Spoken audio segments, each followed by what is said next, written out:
നെറ്റിയിൽ ഈ മുറിവ് എങ്ങനെ ഉണ്ടായെന്നല്ലേ ഞാൻ ചോദിച്ചേ. ഷെൽഫിന്റെ പുറകില് ചൂലുകൊണ്ടടിച്ച് വൃത്തിയാക്കാൻ നോക്കായിരുന്നു. മുകളിൽ നിന്ന് ഒരു പാത്രം നെറ്റിയിൽ വന്ന് വീണു. എന്നിട്ട് മോളിക്കുട്ടി ഇവിടെ ഉണ്ടായിരുന്നു. അവൾ അപ്പൊ തന്നെ ഹോസ്പിറ്റലിൽ കൊണ്ടുപോയി. 2-3 സ്റ്റിച്ച് ഉണ്ടായിരുന്നു. എന്നിട്ടാണോ നീ ഇങ്ങനെ ഓടിപ്പാഞ്ഞ് നടക്കുന്നേ? ഞാൻ കരുതിയത് എന്താണെന്നറിയോ, ചേച്ചിയും നിങ്ങളും കൂടെ എന്തൊക്കെയോ പ്രശ്നമായെന്നാ. അതിന്റെ ഇടയിലെങ്ങാനും നിന്റെ തലയ്ക്ക് അടി ഉണ്ടാവുമെന്നാ ഞാൻ വിചാരിച്ചേ. അല്ല, ചേച്ചി മോളിക്കുട്ടിയോട് ആരെയോ കണ്ടെന്ന് പറഞ്ഞു. ആരത്? മോളിക്കുട്ടിയുടെ കൂടെ ആരും ഉണ്ടായിരുന്നില്ല. എന്നെപ്പോലെ ആരോ ഉണ്ടെന്നും പറഞ്ഞ് അമ്മായി ബഹളം ഉണ്ടാക്കിയില്ലേ, അതായി ചോദിക്കുന്നെ. അങ്ങനെ ചോദിച്ചാ സത്യവതി മാഡത്തിന് ചിലപ്പോ തോന്നിയതായിരിക്കും. ആ, ചേച്ചി ഒന്ന് ശ്രദ്ധിക്കണം.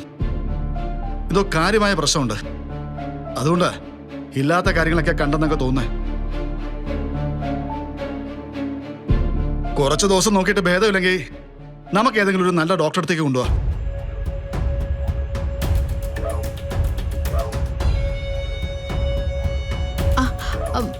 എന്താ എന്നോടൊന്നും ചോദിക്കാത്തെ?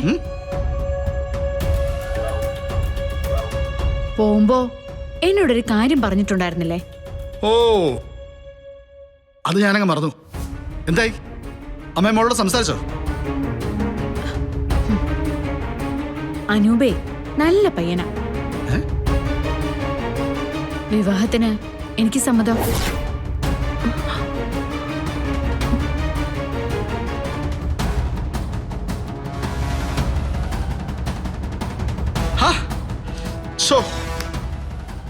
ആശ്വാസായി. ഞാൻ വിചാരിച്ചതിനേക്കാൾ എളുപ്പത്തിൽ അതിനൊരു തീരുമാനമല്ലോ. ശാന്തി, മുഴുവൻ ക്രെഡിറ്റ് നിനക്കാ. ഇത്രയും നേരം കൊണ്ട് മോളെ പറഞ്ഞ് സമ്മതിപ്പിച്ചന്.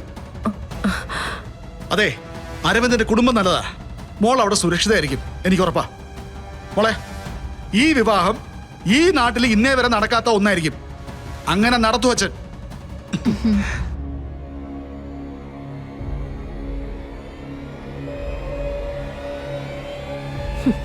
എന്ത് മണ്ടത്തര നീ കാണിച്ചേ?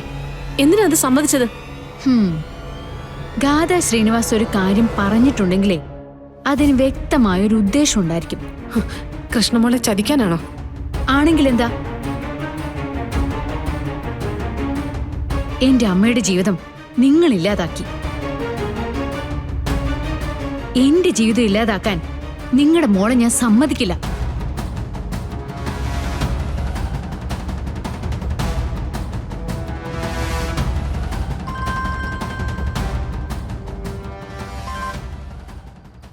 ഹലോ ശ്രീനി. ആ, എന്താടോ ഭക്ഷണമൊക്കെ കഴിഞ്ഞോ? ഇല്ല, സത്യത്തില് ഞങ്ങൾ കുറച്ചു മുമ്പ് ഒന്ന് കേറിയതേ ഉള്ളൂ. ആ, ഞാൻ വിളിച്ചതേ ഒരു സന്തോഷ വാർത്ത പറയാനാ. എന്താ അത്? നമ്മൾ തമ്മിലൊരു വാക്ക് പറഞ്ഞായിരുന്നല്ലോ. നമ്മുടെ മക്കൾ അത് തെറ്റിച്ചില്ല. ആനന്ദിനെ വിവാഹം കഴിക്കാൻ സമ്മതമാണെന്ന് എന്റെ മോള് പറഞ്ഞു. Oh great, it's a great news, really. ഞാൻ ഇപ്പൊ തന്നെ ആനന്ദിനോടും അവന്റെ അമ്മയോടും പോയി പറയാം. ആ,